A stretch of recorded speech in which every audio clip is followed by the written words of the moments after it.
સ્થિતિ છે। ખેડાના ઠાસરામાં દીપડાએ એક સાથે 4 વ્યક્તિઓ પર હુમલો કરતા સ્થાનિકોમાં ફફડાટનો માહોલ વ્યાપ્યો છે। ખેડાના ઠાસરામાં દીપડાનો આતંક સામે આવ્યો છે। આખો બનાવ ઉધમાતપુરા અને જલાનગર પાસેનો હોવાનું સામે આવ્યું છે, જ્યાં આસપાસ ઝાડી ઝાકડા હોવાના કારણે દીપડાએ એક સાથે 4 યુવક પર જીવલેણ હુમલો કર્યો હતો। આ જીવલેણ હુમલામાં 3 યુવકોને ઈજા પહોંચી છે। યુવકો પોતાનો જીવ બચાવવા માટે આમ તેમ નાસ્તા ફરતા જોવા મળી રહ્યા છે, તો કોઈ પોતાનો જીવ બચાવવા માટે કેનલમાં છલાંગ લગાવી દે છે। દીપડાએ જે 4 લોકો પર હુમલો કર્યો હતો તેનો લાઈવ વિડીયો પણ સામે આવ્યો છે। ઘટનાની ગંભીરતાને ધ્યાને લઈ ગ્રામજનોએ વન વિભાગને તાત્કાલિક જાણ કરી હતી। ઘટનાની જાણ થતાં જ વન વિભાગ પણ દોડતું થયું છે અને પાંજરું મૂકવાની તજવીજ હાથ ધરી છે। દીપડાના હુમલાથી ગંભીર રીતે ઘાયલ થયેલા યુવાનોને સારવાર માટે હોસ્પિટલ ખસેડવામાં આવ્યા છે, તો આ બનાવને લઈને ગ્રામજનોમાં ભારે ડર જોવા મળ્યો। ગાંધીનગર હોસ્પિટલ જાણે ઉંદરોનો અડ્ડો બની ગઈ હોય તેવું લાગે છે અને ઉંદરોના ત્રાસને કારણે દર્દીઓ પરેશાન બન્યા છે। ગાંધીનગર સિવિલ હોસ્પિટલ હાલ ગામ ગજવી રહી છે। કોઈ સિદ્ધિના કારણે નહીં, પરંતુ ઉંદરોનો અડ્ડો બનેલી આ હોસ્પિટલમાં હાલ દર્દીઓ અને હોસ્પિટલ સ્ટાફની પરેશાનીનો પાર નથી। સિવિલ હોસ્પિટલના વિવિધ વિભાગોમાં ઉંદરોનો ત્રાસ વધ્યો હોવાનું સામે આવ્યું છે। જ્યાં જુઓ ત્યાં ઉંદર જોવા મળે છે। હોસ્પિટલથી સામે આવેલા આ વિડીયોમાં ઓક્સિજન પાઇપલાઇનની આજુબાજુ અને છતમાં લગાવેલી પાઇપો પર ઉંદરો આંટા મારતા જોવા મળ્યા છે। આ ઉંદરોને કારણે દર્દીઓ અને તેમના પરિવારજનો પરેશાન અને ભયભીત છે। ડોક્ટર્સ અને નર્સો પણ આ ઉંદરોથી ત્રસ્ત છે, કારણ કે દવાઓનો સ્ટોર હોય કે પછી ઓક્સિજન લાઇન કે પછી હોસ્પિટલના વોર્ડ, તમામ જગ્યાએ ઉંદરરાજ છે। ઉંદરોને કારણે દર્દીઓમાં ચેપ કે પછી બીમારી ફેલાઈ જાય તેનો પણ ભય છે। જો કે સિવિલ પ્રશાસન દ્વારા આ મુદ્દાને લઈ અને ગંભીરતા લેવામાં આવી છે અને તાત્કાલિક તેને દૂર કરવાના ઉપાયો પણ ધ્યાને લેવામાં આવ્યા છે, પરંતુ જોવાનું એ રહેશે કે આ ઉંદરોનો ત્રાસ ક્યારે શમે છે। મહેસાણામાં મહાનગરપાલિકાના વિકાસ સામે વેપારીઓ નારાજ છે। વેપારીઓએ તોરણવાળી માતા બજાર બંધ રાખીને વિરોધ નોંધાવ્યો। મહેસાણા શહેરના તોરણવાળી માતા બજાર વિસ્તારમાં મહાનગરપાલિકા દ્વારા હેરિટેજ લુક આપવાના નામે બેરિકેડ મૂકી રસ્તો બંધ કરી દેવાતા વેપારીઓમાં ભારે રોષ ફેલાયો છે। શહેરનું આ મુખ્ય બજાર સંપૂર્ણપણે બંધ રહ્યું હતું, જેમાં વેપારીઓએ દુકાન અને શોરૂમ બંધ રાખીને પોતાનો વિરોધ વ્યક્ત કર્યો હતો। મહાનગરપાલિકા આ વિકાસ કાર્યના કારણે ધંધો, રોજગાર, પાર્કિંગ સહિતની સમસ્યાઓ સર્જાઈ હોવાનો વેપારીઓએ આક્ષેપ લગાવ્યો છે। વેપારીઓનું કહેવું છે કે આ વિકાસ માત્ર તેમના ભોગે થઈ રહ્યો છે અને તેનાથી તેમનો વેપાર ઠપ થઈ જશે। રોષે ભરાયેલા વેપારીઓએ આજે સવારે મૌન રેલી યોજીને વિરોધ નોંધાવ્યો હતો અને ત્યારબાદ જિલ્લા કલેક્ટરને આવેદન સુપ્રત કર્યું હતું। વેપારીઓએ માગણી કરી છે કે મહાનગરપાલિકાએ રસ્તો બંધ રાખવાના નિર્ણયનો પુનરુચ્ચાર કરવો જોઈએ, જેથી કરીને ધંધા રોજગાર બંધ ન થઈ જાય। સુરતમાં નકલી પનીર ઘી બાદ હવે શંકાસ્પદ માખણ જથ્થો ઝડપી પાડવામાં આવ્યો। સેમ્પલ લઈ લેબોરેટરીમાં મોકલાયા। સુરત શહેરમાં નકલી અને ભેળસેળયુક્ત ખાદ્ય પદાર્થોના વેચાણને ડામવા માટે સ્પેશિયલ ઓપરેશન ગ્રુપ દ્વારા આકરા પગલાં લેવામાં આવ્યા છે। બાતમીના આધારે એસઓજીની ટીમે સુરત મહાનગરપાલિકાના ફૂડ અને સેફ્ટી વિભાગના અધિકારીઓ સાથે સંયુક્ત ઓપરેશન હાથ ધર્યું હતું। આ ઓપરેશનમાં પૂના ગામ અને વરાછા વિસ્તારમાં આવેલી 2 ડેરીઓ પર દરોડો પાડવામાં આવ્યા હતા। આ દરોડા દરમિયાન કુલ 143 કિલોગ્રામ શંકાસ્પદ માખણનો જથ્થો જપ્ત કરવામાં આવ્યો હતો, જેની કુલ કિંમત 28,600 આંકવામાં આવી છે। ગ્રાહકોના સ્વાસ્થ્ય સાથે છેડા થાય તે પહેલા જ આ જથ્થો ઝડપી પાડવામાં સફળતા મળી છે। પોલીસ અને ફૂડ સેફ્ટી વિભાગ દ્વારા સ્પષ્ટતા કરવામાં આવી છે કે આ કાર્યવાહી માત્ર જથ્થો જપ્ત કરવા પૂરતી સીમિત નથી। રિપોર્ટમાં આ માખણ ભેળસેળયુક્ત હોવાનું સાબિત થશે તો બંને ડેરીના સંચાલકો વિરુદ્ધ કાયદાકીય કરવામાં આવશે। અમદાવાદના વિરાટનગરમાં લાગેલી આગ મુદ્દે મોટો ખુલાસો થયો છે। દુકાનમાં કેમિકલ હોવાથી આગ લાગી હતી। અમદાવાદના વિરાટનગર હાઈવે પર આગ લાગવાની ઘટના બની હતી। બ્રિજ નજીક કોમ્પ્લેક્સની દુકાનમાં અચાનક ભીષણ આગ ભભૂકી ઉઠી। આગની ઝપેટમાં 5 જેટલી દુકાનો આવી ગઈ હતી। જોકે આ ઘટનાની જાણ થતાં ફાયર અને પોલીસનો કાફલો ઘટના સ્થળે પહોંચી ગયો હતો અને સ્થિતિને કાબૂમાં લેવાના પ્રયાસ હાથ ધરવામાં આવ્યા હતા।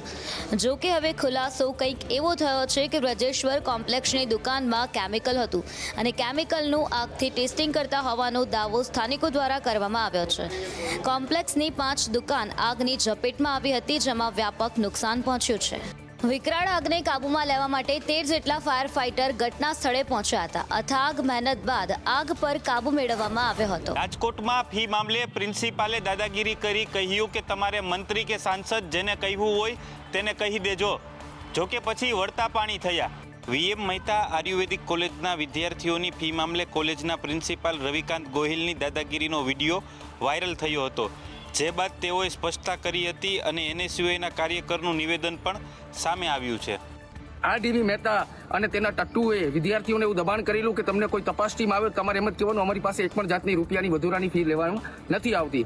એ બાદ 60,000 જે દર વર્ષે વધુ લેવામાં આવતા હતા એની જગ્યાએ 30,000 કહ્યું છે અને વિદ્યાર્થીઓ પાસે દબાણપૂર્વક એવું લખાવવામાં આવ્યું છે કે તમને અમે પૈસા પરત આપી દીધા છે. આ સંદર્ભમાં મેં માત્ર વિદ્યાર્થીઓને એટલું સમજાવ્યું હતું કે શૈક્ષણિક કાર્યમાં વિક્ષેપ કરવાનો અથવા ક્લાસરૂમની બહાર બેસીને વિરોધ પ્રદર્શન કરવો એ યોગ્ય નથી. તમારા જેટલા પણ પ્રશ્નો હોય એ શાંતિથી સાંભળવામાં આવશે અને અત્યાર સુધી તમને સાંભળવામાં આવ્યા છે. મારો આશય માત્ર શિસ્ત, શૈક્ષણિક વ્યવસ્થા અને સંસ્થાની ગૌરવપૂર્ણ કામગીરી જાળવવાનો લઈ ગયા હતા. વિદ્યાર્થીઓના વધતા તણાવને લઈને સુરતમાં શિક્ષણ વિભાગ દ્વારા મહત્વનો નિર્ણય લેવામાં આવ્યો, જેમાં વિદ્યાર્થીઓના તણાવ ઘટાડવા માટે કમિટીની રચના કરવામાં આવી. સરકારે વિદ્યાર્થીઓના માનસિક સ્વાસ્થ્યની સમસ્યાઓ પર ચિંતા વ્યક્ત કરી અને તેની માહિતી મંગાવી છે. સુરતમાં શિક્ષણ વિભાગે મહત્વનો નિર્ણય કર્યો, જેમાં માનસિક સ્વાસ્થ્ય માટે ટાસ્ક ફોર્સની રચના કરવામાં આવી છે. તેમાં કલેક્ટર, DEO, ગુજરાત યુનિવર્સિટીના VC અને ઉપરાંત પોલીસ વિભાગના અધિકારીઓ પણ કમિટીમાં જોડાશે. તમામ દ્વારા વિદ્યાર્થીઓનું માનસિક સ્વાસ્થ્ય જળવાઈ રહે અને રક્ષણ થઈ શકે એ માટેની સમિતિના સૂચનો કરવામાં આવ્યા છે. સુરતની અંદર આ સમિતિની બેઠક 14 નવેમ્બરના યોજાઈ ચૂકી છે.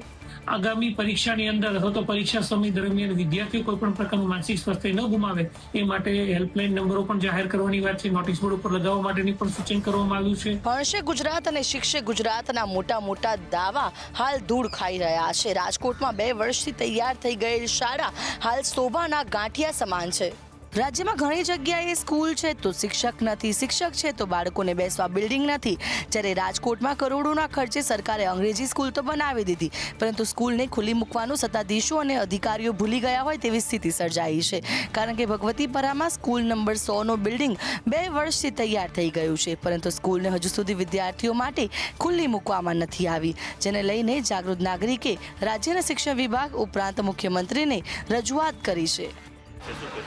સાહેબ, અતિ આધુનિક હાઈસ્કૂલ શરૂ કરવામાં આવેલી છે, આપની વાત સાચી છે, પણ આ હાઈસ્કૂલ આજની તારીખમાં શોભાના ગાંઠિયા સમાન જ છે. હાઈસ્કૂલ તૈયાર થયેલી છે પણ હજી સુધી એમાં કોઈ એડમિશનની પ્રક્રિયા શરૂ થઈ નથી.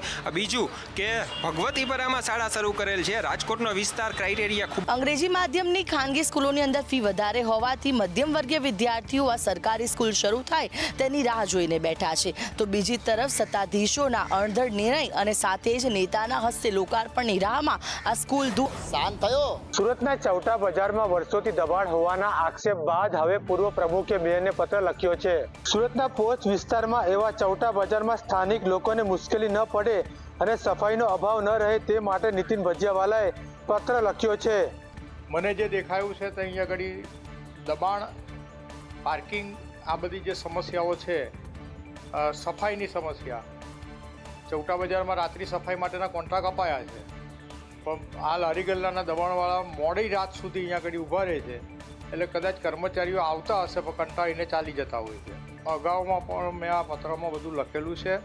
ફાયર બ્રિગેડે પણ અગાઉ રિપોર્ટ કરેલા છે, મોક ડ્રીલ વખતે પણ રિપોર્ટ કર્યા છે કે અગર કોઈ એવો બનાવ બની જાય તો આ લારી ગલ્લાના દબાણને લીધે ફાયર બ્રિગેડ સમયસર નહીં પહોંચી શકે એવી પરિસ્થિતિ છે. અમદાવાદમાં વ્યસ્ત અને લોકોની અવરજવરવાળા વિસ્તારમાં ભર શિયાળે પાણી ભરાતા લોકો ત્રસ્ત થઈ રહ્યા છે. અમદાવાદના જગતપુરના ગોદરેજ ગાર્ડન સિટી રોડ પર પાણી ભરાયા હતા. પીવાના પાણીની લાઇનમાં ભંગાણ થતાં રસ્તા પર જ પાણી જોવા મળ્યું. ચોમાસા પછીની પરિસ્થિતિ જોતા એવું લાગે છે કે હજુ ચોમાસું છે.